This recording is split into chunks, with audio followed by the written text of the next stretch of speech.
Hi one and all. Today I will be covering the topic about quantity of sewage. Before moving to the quantity of sewage, first we have to discuss sewage. What are the components of sewage? What are the types of sewage we come across in the daily life? See, there are two types. First type is domestic sewage. Domestic sewage. Second type, industrial sewage. See, domestic sewage means kitchen waste from kitchen, bathrooms, houses, kitchen, water closet, home, house, locality, basic domestic sewage, which includes sewage also. Industrial sewage means the name only mentions, it clearly indicates the sewage from industries, manufacturing sectors, etc. So these are the main two types of sewage we come across. So industrial sewage is also very much essential in disposing, because it compose very high effluents. Heavy effluents will be there. So it is very okay. We should be very careful while disposing the industrial sewage too, and also the domestic sewage, because domestic sewage consists of human excreta, which creates very bad smell. Because if it decomposes, it creates very bad smell. So these are the two types of sewage. So quantity of sewage means when we add these two, will give the quantity of sewage. So the addition of domestic sewage and industrial sewage is called as DWF. D means dry weather flow. Dry weather flow. DWF, the combination of domestic sewage and industrial sewage is called as dry weather flow, DWF. So how you calculate while designing the sewer? ಈಗ ನೀವು ಯಾವುದೋ ಒಂದು sewer ನ design ಮಾಡಬೇಕು ಅಂದ್ರೆ you require this value of domestic sewage and industrial sewage. For example, you are designing a sewer for a locality, for an area. That area consists of say 2500 houses in 2000, and say from 15 to 20 commercial buildings, on 5 to 10 in the government buildings, and one factory. So if you are designing a sewer for that particular locality which consists of all these factors, you should know aware of the value of DWF. What is the quantity of domestic sewage and the industrial sewage daily? What is the turnover of domestic sewage and industrial sewage? That is the combination of DWF. Whether how many sewers is required, how diameter of sewer is required. So at what velocity you are designing the sewer. So these are the main important components while you have to keep in your mind while designing the sewer. ಒಂದು ಸೀವರ್ನ design ಮಾಡಬೇಕಾದ್ರೆ ಈ ಎಲ್ಲ ಫ್ಯಾಕ್ಟರ್ಸ್ನ ನಾವು ತಲೆಯಲ್ಲಿ ಇಟ್ಕೋಬೇಕು. ಯಾವ ರೀತಿ ಸೀವರ್ಸ್ನ ನಾವು ಡಿಸೈನ್ ಮಾಡ್ತಾ ಇದ್ದೀವಿ, ಅದು ಕೆಪಾಸಿಟಿ ಇದೆಯಾ, ಇಷ್ಟು ಹೋಲ್ಡ್ ಮಾಡೋ ಕೆಪಾಸಿಟಿ ಇದೆಯಾ, whether it has a life span. ಈಗ ನಾವು ಒಂದು ಸೀವರ್ನ ಡಿಸೈನ್ ಮಾಡ್ತೀವಿ ಅಂದರೆ ಅದನ್ನು 5 ವರ್ಷಕ್ಕೆ ನಾವು ಚೇಂಜ್ ಮಾಡೋಕ್ಕಾಗಲ್ಲ. ಮೇಂಟೆನೆನ್ಸ್ ಅಲ್ಲಲ್ಲೇ ಮಾಡಬೇಕು. Every 6 months will maintain. But how many years ಅದ್ರ ಲೈಫ್ ಸ್ಪ್ಯಾನ್ ಎಷ್ಟಿರುತ್ತೆ? For example 10 years or 20 years or 30 years. So ಆ ಲೈಫ್ ಸ್ಪ್ಯಾನ್ನ ನೋಡಿಕೊಂಡು ಆ ಡಿಸೈನ್ನ ಮಾಡುವಂಥದ್ದು ನಾವು ಇಲ್ಲಿ ನೋಡ್ತೀವಿ. ಸೊ ಇಲ್ಲಿ ನಿಮಗೆ ಈ ಒಂದು ಚಾಪ್ಟರಲ್ಲಿ ನೀವು ಮೇಯ್ನು ಕ್ಯಾಲ್ಕುಲೇಟ್ ಮಾಡುವಂಥದ್ದು ವೆಲಾಸಿಟಿ ಅಷ್ಟೇ. ವೆಲಾಸಿಟಿ ಆ್ಯಂಡ್ ಡಯಾಮೀಟರ್ ಈ ಚಾಪ್ಟರಲ್ಲಿ ಪ್ರಾಬ್ಲಮ್ಸ್ ಇದೆ. There are some few problems related to this formulas. Will discuss later. ಇಲ್ಲಿ ಏನು ಮಾಡ್ತೀರಾ, ಈ ಒಂದು ಯಾವುದು ವ್ಯಾಲ್ಯೂನ ನೀವು ತಿಳ್ಕೊಬೇಕು. ಸೊ ಹೇಗೆ ಕ್ಯಾಲ್ಕುಲೇಟ್ ಮಾಡ್ತೀರಾ? How you calculate the quantity of sewage? So first and foremost point quantity of sewage ಅಲ್ಲಿ point first point quantity of water required to neutralize the sewage. How much quantity of water is needed to neutralize the particular amount of sewage? ಎಷ್ಟು quantity of water ಬೇಕು ಸೀವೇಜ್ನ neutralise ಮಾಡೋಕ್ಕೆ, ಅದನ್ನು first calculate ಮಾಡ್ಕೋಬೇಕು. The quantity of sanitary sewage should be equal to the quantity of water supplied by the suppliers.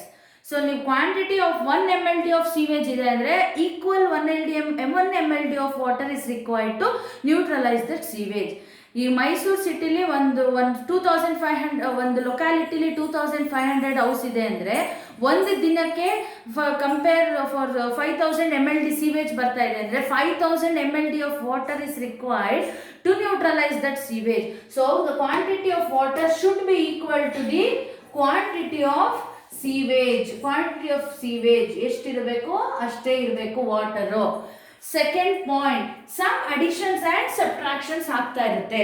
ಹೇಗೆ ಆಗ್ತಾ ಇರುತ್ತೆ? Second additions ಆಗುತ್ತೆ, ಸ್ವಲ್ಪ ಅಡಿಷನ್ಸ್ನ ಆ್ಯಡ್ ಮಾಡ್ಕೊತೀವಿ, ಅಂದರೆ ಸ್ವಲ್ಪ ವ್ಯಾಲ್ಯೂಸ್ನ ಇನ್ಕ್ರೀಸ್ ಮಾಡ್ಕೊತೀವಿ. Why additions?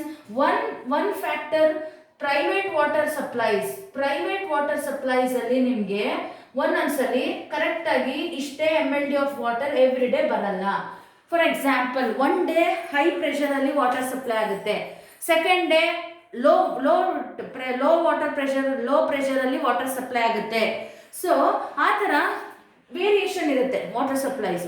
ಸೊ ಅವಾಗ ಏನು ಮಾಡ್ತೀವಿ, ಅಡಿಷನ್ಸ್ನ ಮಾಡ್ಕೊತೀವಿ, ಸ್ವಲ್ಪ ಆ್ಯಡ್ ಮಾಡಿ ನೆಕ್ಸ್ಟ್ ಫಿಗರ್ಗೆ ರೌಂಡ್ ಆಫ್ ಮಾಡ್ಕೊತೀವಿ. Or infiltration of water. What you mean by infiltration?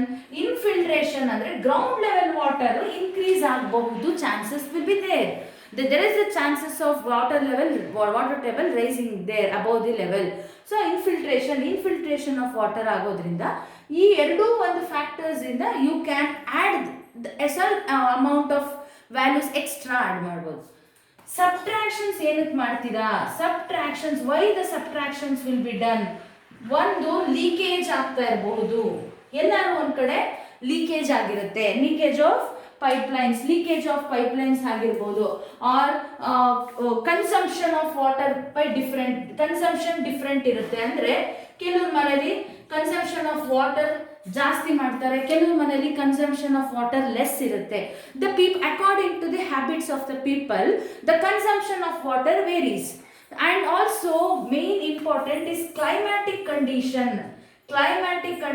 How it employs, ಹೇಗೆ ಇಂಪ್ಲಿಕೇಟ್ ಆಗುತ್ತೆ ಕ್ಲೈಮ್ಯಾಟಿಕ್ ಕಂಡೀಷನ್. ಫಾರ್ ಎಕ್ಸಾಂಪಲ್, ಸಮ್ಮರಲ್ಲಿ ನೀವು ವಾಟರ್ನ ತುಂಬ ಜಾಸ್ತಿ ಯೂಸ್ ಮಾಡ್ತೀರಾ ಸಮ್ಮರ್ ಕ್ಲೈಮೇಟಲ್ಲಿ.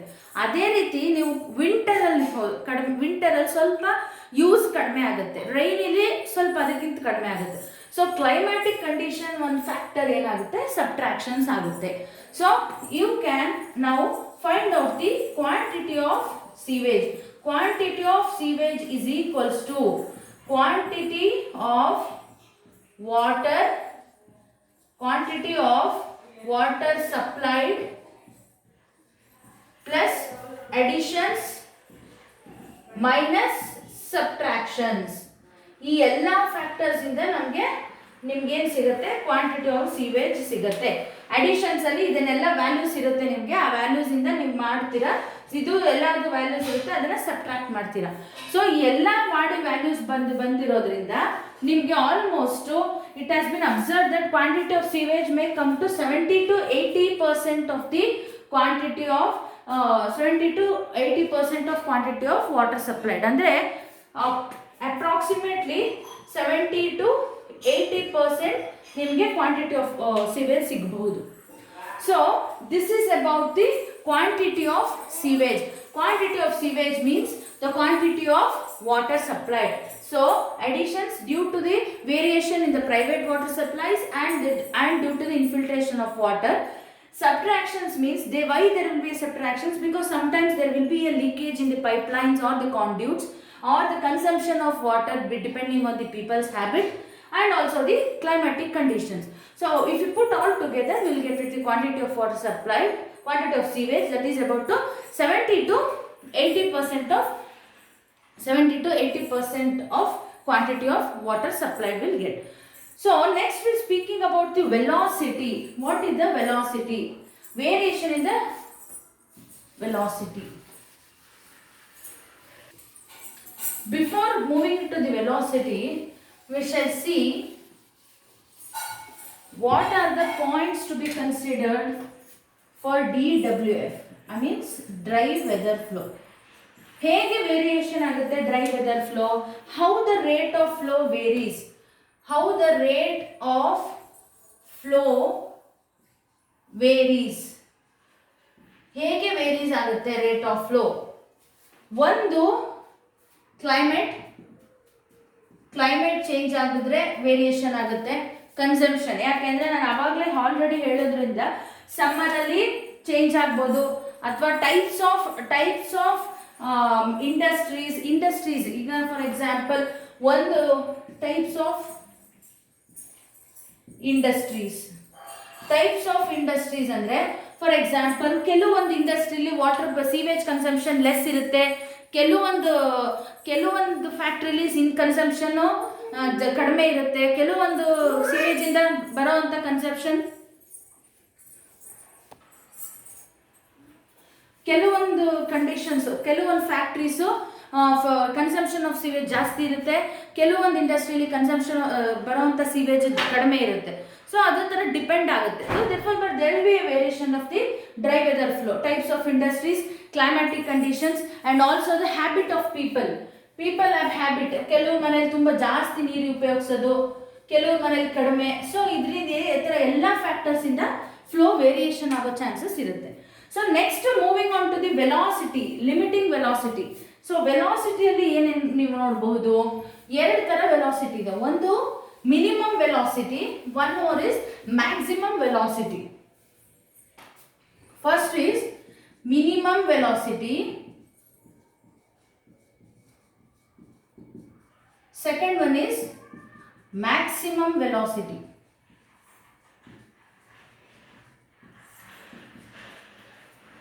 So minimum velocity ಅಂದ್ರೆ ಏನು, the velocity at which there will be no silt deposition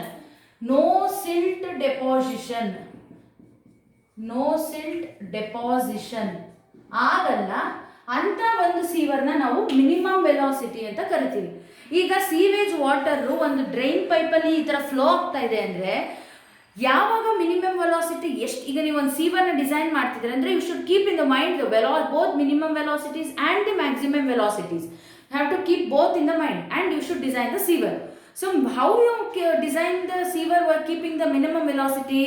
There should not be no silt deposition. ಯಾವುದೇ ಥರ ಸಬ್ಸ್ಟೆನ್ಸ್ ಸೀವೇಜ್ ವಾಟರ್ ಹಿಂಗೆ ಮೂವ್ ಆಗ್ತಾ ಇದೆ ಅಂದರೆ ಅದರಲ್ಲಿರುವಂಥ silt particles sewer surface of the sewer ಮೇಲೆ ಡೆಪಾಸಿಟ್ ಆಗಕೂಡ್ದು. ಈಗ ಪ್ರೆಸೆಂಟ್ ಕಂಡೀಷನಲ್ಲಿ KRS ಡ್ಯಾಮಲ್ಲೂ ಆಲ್ಮೋಸ್ಟ್ 10 ಫೀಟ್ ಎಷ್ಟೋ ಫೀಟ್ ನಮಗೆ ಸಿಲ್ಟ್ ಡೆಪಾಸಿಟ್ ಆಗಿದೆ, ಅದರ ಮೇಲೆ ನಮಗೆ ವಾಟರ್ ಸಿಗ್ತಾ ಇರೋವಂಥದ್ದು. ಸೊ ಆ ಥರ ಸಿಲ್ಟ್ ಡೆಪಾಸಿಟ್ ಆದರೆ ಏನಾಗುತ್ತೆ, life span of the sewer will decrease, ಅಂದರೆ ಲೈಫ್ ಸ್ಪ್ಯಾನ್ ಕಡಿಮೆ ಆಗುತ್ತೆ. ಸಿಲ್ಟ್ ಡೆಪಾಸಿಟ್ ಆಗ್ತಾ ಬರ್ತಾ ಇದೆ ಅಂದರೆ ಫ್ಲೋ ಆಗೋಕ್ಕೆ ಚಾನ್ಸ್ ಇರಲ್ಲ. There will be the obstruction of flow of water. The best example is in the blood veins there will be a blockage due to a cholesterol in the blood veins ಅಲ್ಲಿ blockage ಆಗುತ್ತೆ cholesterol. ಅದೇ ಥರನೇ same ಸೀವರ್ಸ್ ಅಲ್ಲಿ ನೀವು velocity ಹೇಗೆ design ಮಾಡಬೇಕು ಅಂದರೆ ಯಾವುದೇ ಥರ ಸಿಲ್ಟ್ ಡೆಪಾಸಿಷನ್ ಆಗದೇ ಇರೋ ಥರ ನೋಡ್ಕೋಬೇಕು. Example, usually they should be 0.6 to 0.9 metre per second ಇರಬೇಕು ಮಿನಿಮಮ್ ವೆಲಾಸಿಟಿ. ಇಷ್ಟಿದ್ರೆ then the design of the sewer is good in condition ಅಂತ ಹೇಳ್ಬೋದು. ಅದು ಡಿಪೆಂಡ್ಸ್. ಆಮೇಲೆ ಯಾವುದೇ ಕಾರಣಕ್ಕೂ minimum velocity should not be less than 0.9 ಇರಬೇಕು. 0.9 ಮೀಟರ್ ಪರ್ ಸೆಕೆಂಡ್ ಇದ್ರೆ ಓಕೆ. ಯಾವುದೇ ಕಾರಣಕ್ಕೂ 0.75 metre per second less than ಇರಬಾರ್ದು. It should not be less than 0.75 meter per second in case of combined sievers ಮಾತ್ರ.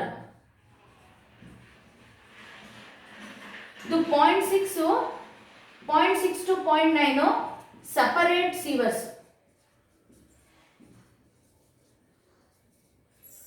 ಈ separate, what you mean by separate sewers and the combined sewers ಅಂತ ನಿಮ್ಗೆ ಬರ್ಬೋದು doubt. Separate sewers means the sewer which collects rain water and the sewage water separately. Separate sewers ಇರುತ್ತೆ. Rain ವಾಟರ್ಗೆ separate ಸೀವರು, ಮನೆಯಿಂದ ಬಂದ ಲೊಕ್ಯಾಲಿಟಿಯಿಂದ ಬಂದಿರುವಂಥ sewage ವಾಟರ್ಗೆ separate ಸೀವರು, ಅದಕ್ಕೆ separate ಸೀವರ್ಸ್ ಅಂತ ಕರಿತೀವಿ. ನೆಕ್ಸ್ಟ್ ಕಂಬೈನ್ಡ್ ಸೀವರ್ಸ್ ಅಂದರೆ ಎರಡು rain water and also the sewage water combined, both will combined in the single sewer, ಅದು ಕಂಬೈನ್ಡ್ ಸೀವರ್ಸ್ ಇರುತ್ತೆ. ಸೊ ಎಲ್ಲಿ ಫ್ಲೋ ಜಾಸ್ತಿ ಇರುತ್ತೆ, ಇಲ್ಲಿ ಫ್ಲೋ ಜಾಸ್ತಿ ಇರುತ್ತೆ. ಏನಕ್ಕೆ? ಎರಡೂ ಕಂಬೈನ್ ಆಗಿರೋದ್ರಿಂದ, ಫ್ಲೋ ಜಾಸ್ತಿ ಇರೋದ್ರಿಂದ minimum velocity should not be less than 0.75 metre per second.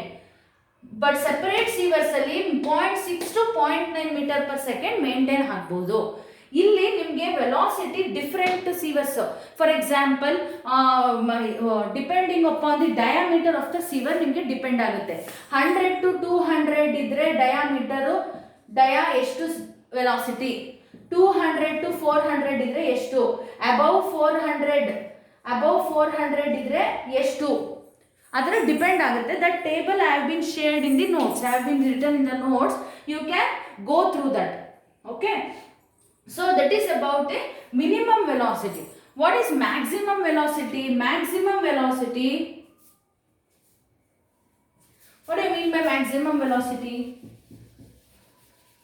Maximum velocity means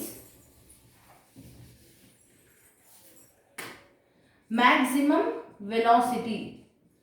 So maximum velocity means it's a velocity that should be in the maximum in order that should not cause wear and tear. Wear and tear ಅಂದ್ರೆ ಈಗ ನೀವು ವೆಹಿಕಲ್ಗೆ ಹೇಳ್ತೀರ, ಟೈರ್ಸ್ಗೆ ಅದು ಜಾಸ್ತಿ wear and tear ಆಗಬಾರ್ದು ಅಂತ, ಒಡೆದೋಗೋದು, ಧರಿಸೋದು, ಒಡೆದೋಗೋದು, severe blast ಆಗೋದು ಅಂದರೆ ಓಪನ್ ಅಪ್ ಅದು ಸೀಲ್ ಬಿಡೋದು ಅಥವಾ ಪೈಪ್ಲೈನ್ ಲೀಕ್ ಆಗೋದು, ಅದು ಆಗಕೂಡ್ದು. ಎಷ್ಟಿರಬೇಕು velocity? It should not cause any wear and tear of the sewer. Wear and tear of the sewer ಆಗದೆ ಇರೋ ಥರ ವೆಲಾಸಿಟಿನ ಡಿಸೈನ್, ಮ್ಯಾಕ್ಸಿಮಮ್ ವೆಲಾಸಿಟಿ ಡಿಸೈನ್ ಮಾಡಬೇಕು. It's the velocity should be maximum where there is no wear and tear of the sewer. So ಅದನ್ನು ನಾವು maximum velocity ಅಂತ ಕರಿತೀವಿ. So higher, ತುಂಬ ಹೈ ಆದರೆ ಏನಾಗುತ್ತೆ ವೆಲಾಸಿಟಿ? ಹೈಯರ್ ವೆಲಾಸಿಟಿ, higher ಆದರೆ, in case if the velocities are higher, will cause turbulent action ಆಗಿ ಸೊ ಲೀಕೇಜ್ ಆಗೋ ಅಥವಾ ಕ್ರ್ಯಾಕ್ಸ್ ಆಗೋ ಚಾನ್ಸಸ್ ಇರುತ್ತೆ. ಟರ್ಬುಲೆಂಟ್ ಅಂದರೆ circular motion. So turbulent action ಆಗಿ there will be a wear and tear of the pipelines. So pipeline break ಆಗೋ chances ಇರುತ್ತೆ. ಸೊ ಆದಷ್ಟು ನೀವು ವೆಲಾಸಿಟಿನ ಡಿಸೈನ್ ಮಾಡಬೇಕಾದ್ರೆ there should not be any scoring. So scoring action, scoring andre eno? Scoring means the breakage ಆಗುವಂಥದ್ದು. So ಆದಷ್ಟು maximum velocity should be a velocity which is designed where there should be a non-scoring action ಅಥವಾ non-scoring velocity. Scoring means breakage. So ಆದಷ್ಟು ನಾನ್ scoring means ನಾನ್ breakage. So ನಾನ್ scoring ಆಗಿರಬೇಕು. ನಾನ್ scoring ಆಗೋ ಥರ ನೀವು maximum ವೆಲಾಸಿಟಿನ design ಮಾಡಬೇಕು. ಇದು ಅಷ್ಟೇ, ಡಿಪೆಂಡಿಂಗ್ ಆನ್ ದಿ ಡಯಾಮೀಟರ್ಸ್ ಇರುತ್ತೆ. 100 to 200 ಡಯಾ ಇದ್ದರೆ ಎಷ್ಟು ವೆಲಾಸಿಟಿ ಅಂತ ಇರುತ್ತೆ. ಅದೆಲ್ಲ shared in my table in the notes. Above 400 how much, so I have shared in my notes. Go through that values. So this is about the maximum velocity. Maximum velocity means the velocity that is higher in order, which should not cause wear and tear of the sewer, and also it should create a non-scoring velocity. ಅಂದ್ರೆ ಯಾವುದೇ ಕಾರಣಕ್ಕೂ breakage of line pipeline ಆಗಕೂಡದು. So this next is only the formulas are given. There is no for the formulas ಅದಕ್ಕೆ ನಿಮಗೆ ಹೇಗೆ ಬಂತು formula ಆ ಥರ ಇಲ್ಲ. Just there is a formula, ಅದು ನೀವು ಹೇಗೆ ಬಂತು ಅನ್ನೋದು ಡಿಸೈನ್ ಎಲ್ಲ ಇಲ್ಲ formula. Just note it down because from my next class I will start the problems related to this chapter.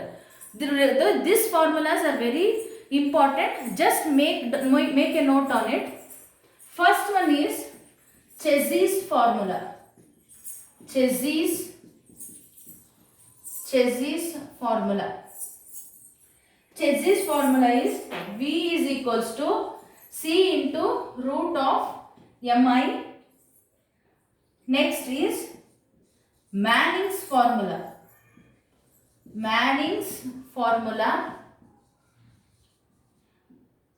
V is equals to 1 by n into m power 2 by 3 into I power 1 by 2.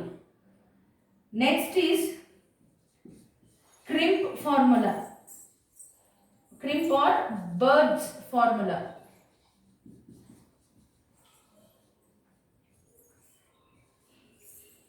V is equals to 83.50 into m power 2 by 3 I power 1 by 2. I power 1 by 2. I power 1 by 2. Next is Hazen and Williams formula. Hazen's and Williams, V is equals to 0.85 C into m power 0.63 into I power 0.54. So these are the main four formulas given, but here the problems are only these two, Chezy's and Manning's ashte irado. These two are, it's not their problems are not there, just for your reference I have given. Only the problems are related on Chezy's and Manning's formula. So just note down these formulas, just get by hearted these formulas. From my next class I will be starting the problems related to this formulas.